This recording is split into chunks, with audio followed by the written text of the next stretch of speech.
Hey there friends, Andrea Walford here from Make Beautiful Cards.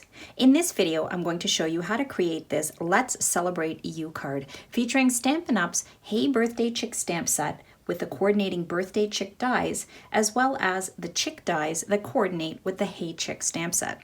Now this card also features coloring with Stampin' Blend's alcohol markers. So the first thing we're going to do is to stamp and color the chicken with the balloon image that you see here. And this image comes from the Hey Birthday Chick stamp set.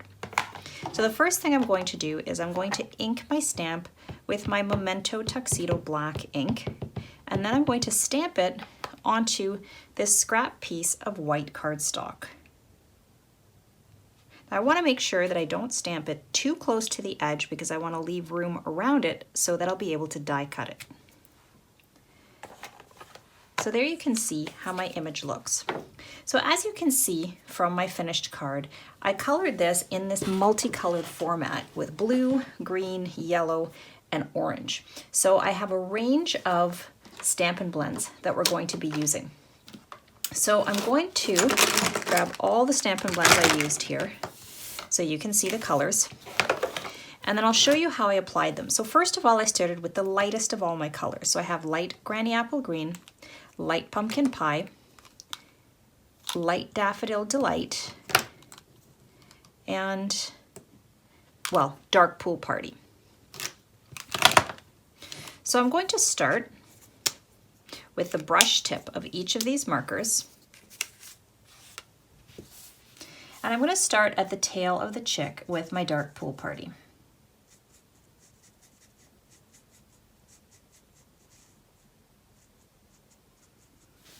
And then I'm just going to bring that color down a little bit, but you just want to make sure when you bring that color down that it's uneven. So you don't want to have an even line because even lines don't blend all that well. Next, I'm going to take my light Granny Apple Green. And I'm going to continue down this way. Let it overlap a little bit with my blue. And again, as I bring my color down, I want the edges to be uneven. Now I'm going to take my light Daffodil Delight and I'm going to continue downwards,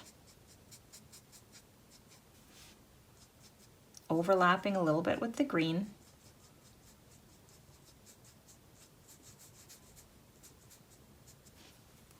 Like so. I might bring the color down just a little bit more. Now I'm going to come with my light Pumpkin Pie and I'm bringing the color upwards.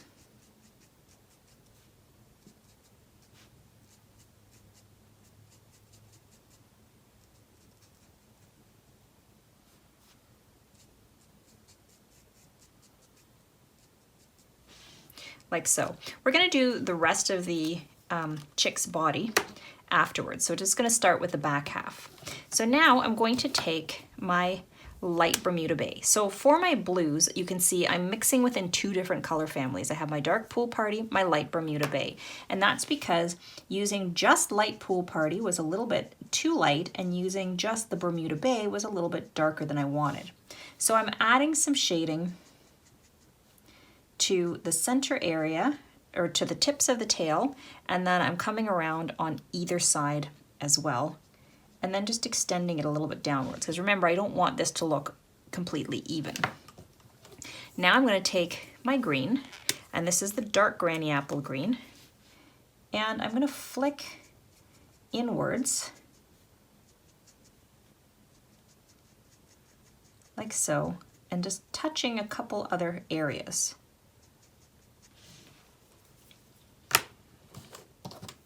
Now I'm going to take my dark Daffodil Delight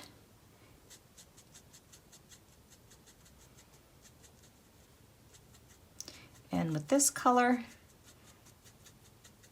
I'm going over the light Daffodil Delight area, but I'm not coloring it in perfectly.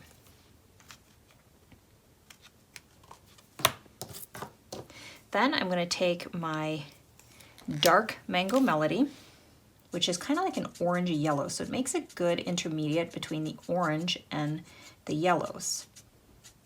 And I'm bringing it along the side, but then I'm also bringing it in between where the orange and the yellow was.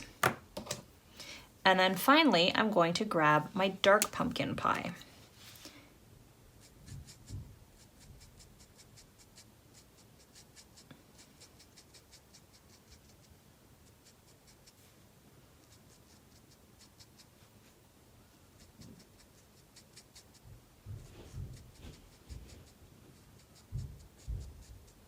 So now that I've added that color, I'm going to come back with my dark mango melody.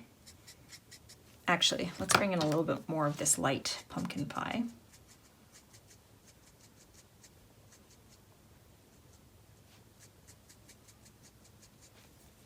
Then I'm going to grab my dark mango melody.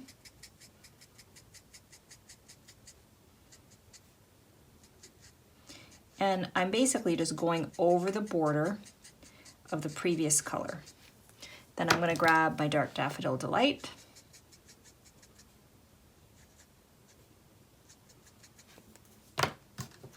My light daffodil delight, because I want to bring that a little bit up into the green so I can blend those two areas together.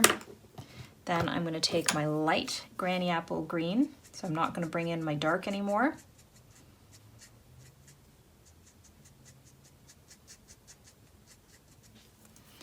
And then let's bring in the dark pool party. Like so. So now what I'm going to do is I'm going to let that color sit and blend together. So now I'm going to go ahead, I'm going to color the crest of the chicken, or maybe it's a rooster, I don't know. No, I think it's probably a chicken. The little crest over there with the light pool party. And then I'm going to also color just the tips of the wings that you see here.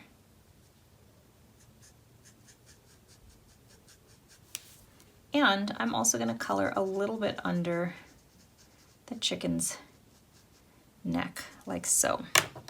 So now let's go ahead with our light granny apple green.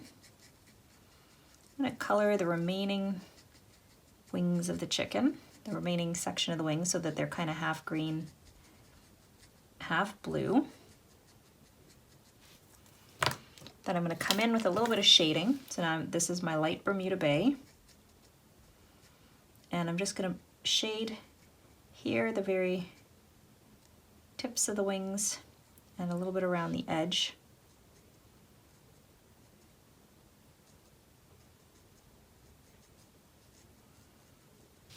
And also a teeny little bit towards the bottom of his crest.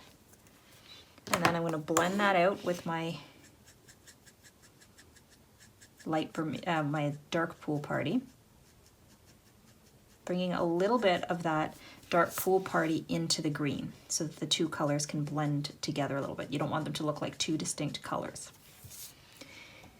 Now I'm going to take my dark granny apple green and I'm just going to flick downwards a little bit, tiny little flicks over here to add just a little bit of shading with the dark granny apple green. And then I'm going to take the light granny apple green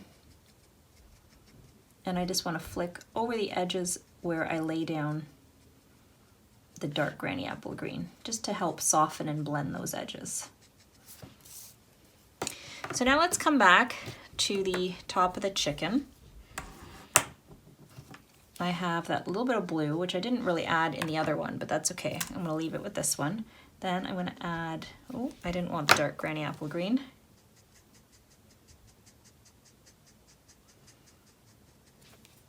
So I've got the green. Let's add just a little bit of the deep blue under his neck. And then I'm going to blend that out.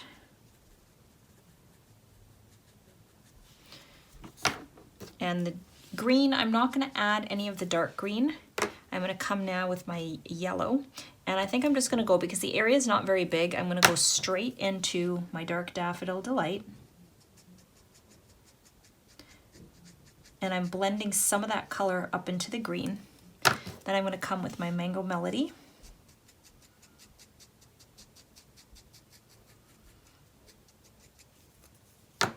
My light pumpkin pie. And my light pumpkin pie, I'm coming up from the very bottom here. And then I'm going to finish off with my dark pumpkin pie. And I'm not going to go, I'm going to come kind of on the inside of the wingtips there, and I'm not going to go super far up along the bottom. So let's come back with our light pumpkin pie just to blend out the edge of that dark. And then my dark Mango Melody, blending out the edge of that pumpkin pie. My dark Daffodil Delight, and then just a touch more of my green. So there you can see how that looks. Now for the beak of the chicken, I'm going to use my dark Mango Melody, and I'm going to do the exact same thing for the feet as well.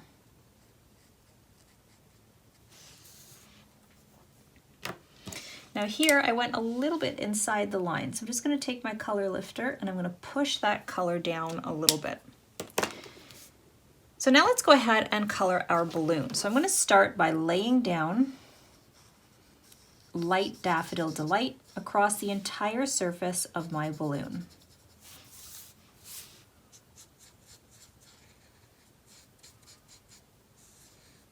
Like so.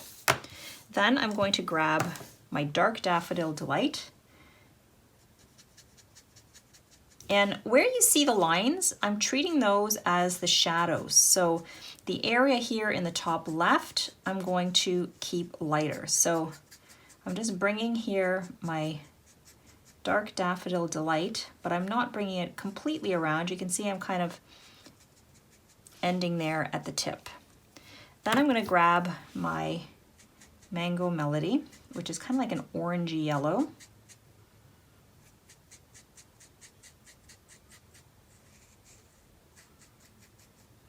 And you can see I'm not extending quite as far as that medium color. So now I'm going to take my Mango Melody and I'm going to color it onto my acrylic block, and I'm going to grab my dark Daffodil Delight. I'm going to pick up some of that color, and then I'm going to blend out the edge of the Mango Melody, but I'm not going to extend quite as far as the Daffodil Delight. Then afterwards, you want to just take a scrap piece of paper and just make sure you take off any of that Mango Melody color.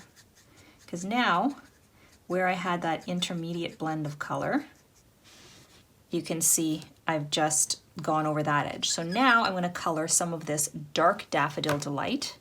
I'm going to pick that up with my light Daffodil Delight. And what we're doing here is we're basically creating an intermediate shade in between the two colors.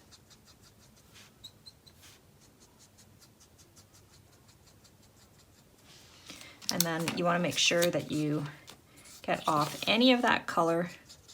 And then I'm just going to color in the rest of my balloon.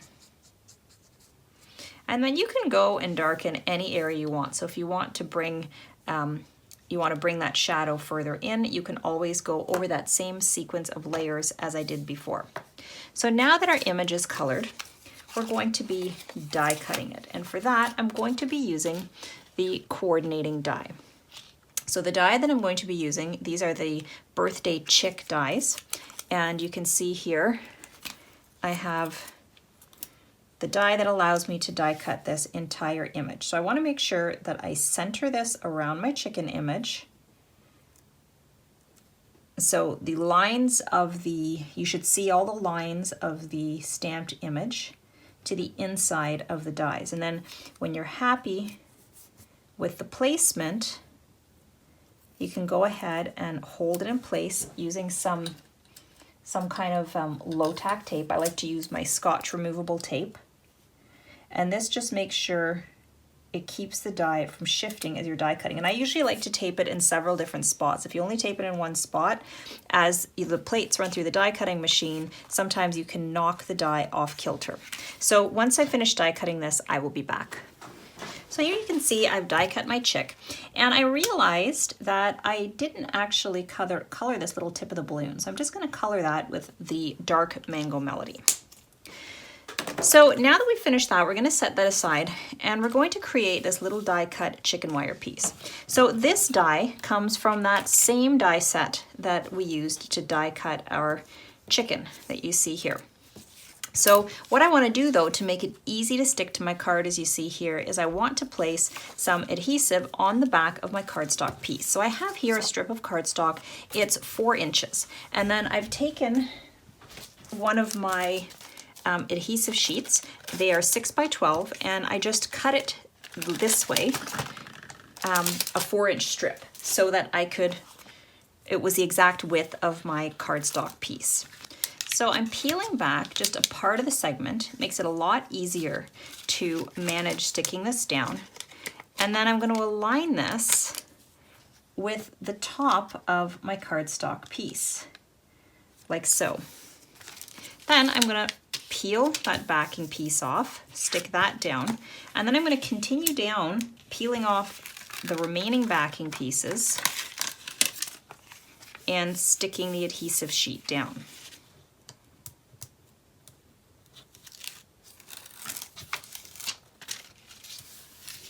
So we now have adhesive stuck to our cardstock piece. So now I can take the die for my chicken wire, and I'm just going to hold it in place using a little bit of my Scotch removable tape, just so it doesn't shift as I'm die cutting it. And I'm going to die cut this out of this adhesive backed cardstock 3 times.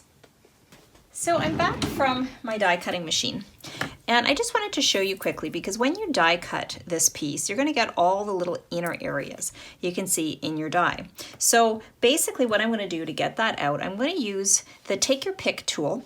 It has a brush attachment that you can get, and it screws right onto the tool, and the brush comes with this foam mat as well. Usually though, I don't bother screwing it onto the tool. I just leave the tool as is, and I'll just hold it by this little portion that screws into the brush. And what you do is you place your die onto this foam mat, and then with this brush, you simply start rolling back and forth against your die, and you can see what it does is it pushes out all those extra little pieces.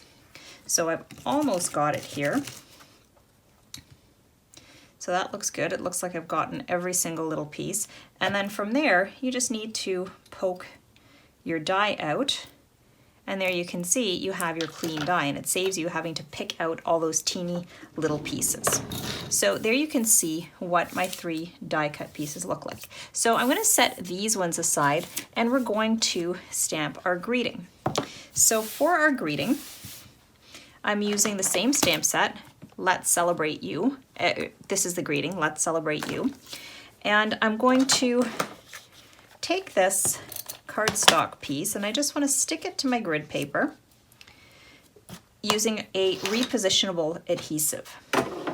Then what I'm going to do is I'm going to grab some white embossing powder, a coffee filter, and my embossing powder tool. So I'm going to pat my embossing powder tool all over the surface of my cardstock, and then I'm going to grab some of my Whisper White craft ink. So whenever I heat emboss white on black, I always like to stamp in white and heat emboss in white. So I want to make sure my cardstock is as straight as I can get it, and then I'm going to stamp my greeting. Then I'm going to go ahead, place this onto my coffee filter. I'm going to sprinkle on my white embossing powder.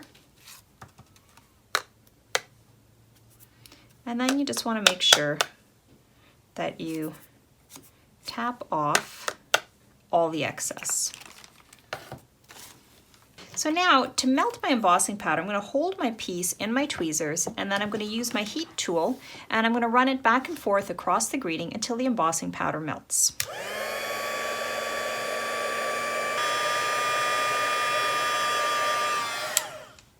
So here you can see what my greeting looks like now that it's been embossed. So now what I'm going to do is I'm going to take this small guillotine style trimmer and I'm going to trim this. Now in order to help me figure out where I need to cut, I always use the edge of this plastic guide as essentially kind of as a ruler. So I align it so that part of the letters are showing underneath the plastic guide. And I know that when I do that, I end up with a piece, it's about 1/8 to 1/16 of an inch, probably closer to 1/16 of an inch. So I'm aligning the edge of my cardstock piece with one of the lines in my platform, and that's the reason I try to make sure I stamp it straight. And then I'm pulling my greeting out so that I can see part of the letters extending beyond the edge of this plastic platform, and then I cut. So there you can see I have a straight line. So now I'm rotating this piece, and I'm going to do the same thing. I'm going to make sure the letters extend a little bit, and I'm trying to make sure it's straight. And then because it's such a small piece, you really have to press this plastic guide firmly as you cut. So there you can see I've cut the word let's. So now I'm going to continue to use that same method I showed you. So basically the letters sticking out underneath or behind just a little bit and trying to align it with the lines in my platform to cut this and then my remaining words down to size. So once I've done all of that, I will be back to show you what my pieces look like. So there you can see we've now cut our words. So the next thing we're going to do is we're going to die cut these little hay pieces that you see here. So I'm going to be using this tiny little die that comes in the birthday chick die, so the same die set we've been using so far, and I'm going to die cut this twice out of this scrap piece of Daffodil Delight cardstock. So I'm back from my die cutting machine, and you can see what this little die did was it didn't actually die cut a shape, it die cut I guess these little lines. Maybe they could be taken as chicken feet, you know, chickens stepping all over the ground in the barnyard, but to me they kind of looked a little bit like it could be hay. So that's why I thought I would die cut it, and then when you die cut it, the outside impression of the die ends up being left in the cardstock piece. So basically I'm just taking the edges of my scissors and I'm following the outline that was left impressed on my cardstock piece. So I'm going to do that for both of these pieces that I die cut. So there you can see how that looks. So now what I'm going to do is I'm going to take my light Daffodil Delight marker and I'm just going to brush the color a little bit along the bottom edge of these cardstock pieces. Now what'll happen is the color will mostly, as it dries, it'll mostly fade into this piece. So you'll just see it very subtly. Like right now it's pretty obvious, but as it dries you won't notice it as much. It'll just be a faint shadow. So we're now ready to start assembling our card. So I'm going to place a little bit of my repositionable adhesive onto my cardstock piece, and then I'm going to place my white cardstock panel on there. And this cardstock panel is 4 by 5 1/4 inches. And then these pieces here I'm going to align, and I'm positioning them so that they're about 3/4 of an inch from the top edge, and so top and bottom edges, and about 3/4 of an inch in from the left and right edges.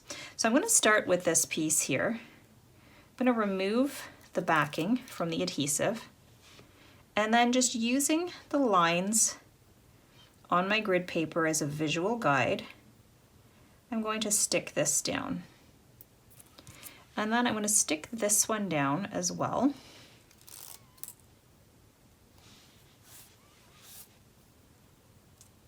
So this one now is about 3/4 of an inch up from, or down from the top edge, and about 3/4 of an inch in from the left and right edges. Like so. I'm just going to lift this up so I can see it to make sure it is actually straight.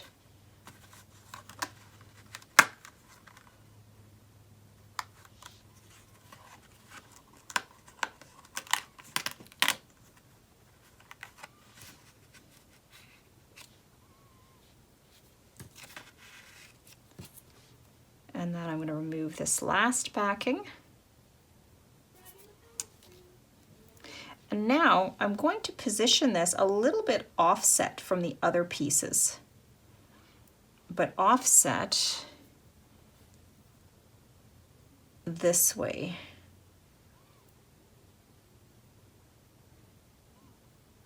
Because I want it to look like it's lined up with the other two pieces. So you can see it's offset a little bit towards the right. So before I stick everything down, I'm just taking a quick look to make sure everything's straight. And it looks like it. So now I'm going to go ahead and just press these down like so. Now I'm going to take these little pieces here and I'm going to stick these down using double-sided adhesive. So I'm placing a little bit of double-sided adhesive on the back of each of these pieces, and I'm sticking one down so that it is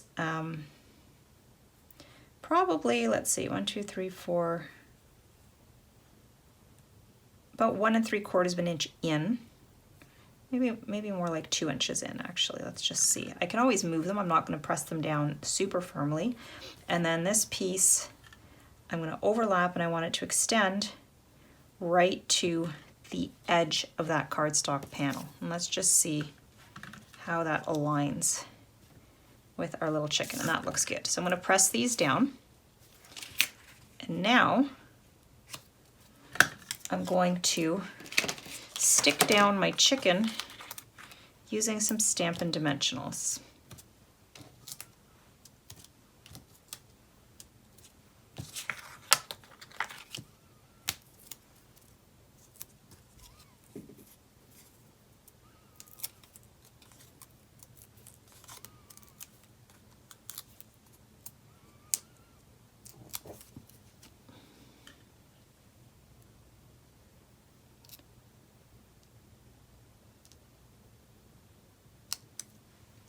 So I'm positioning it so it looks like my chicken is leaning into a little bit of hay.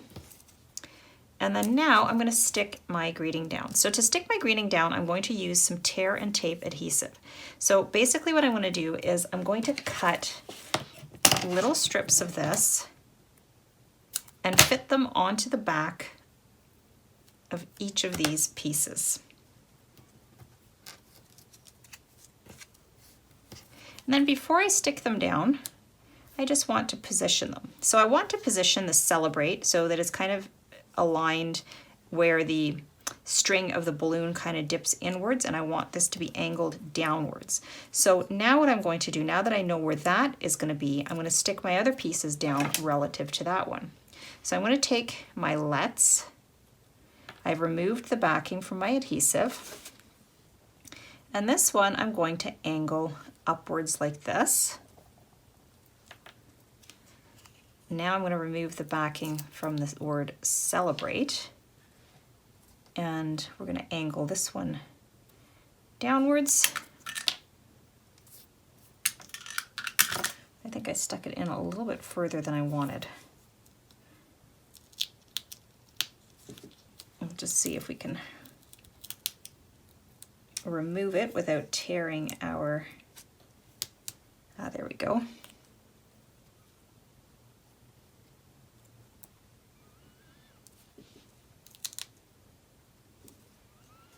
So Celebrate, and then let's go ahead and remove the backing from the last one, which is the word You. And this one I'm going to angle, going back in that direction, but not quite as much, so just a little bit less, like so. So now what we're going to do is we're going to go ahead and we're going to stick this onto the front of our card.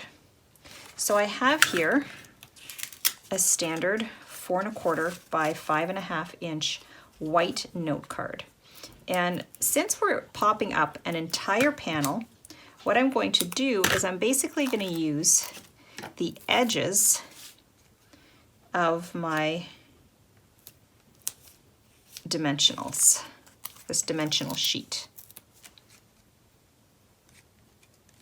So now I'm going to remove the backing from my Stampin' dimensional pieces, and we're going to center and stick this onto the front of our note card.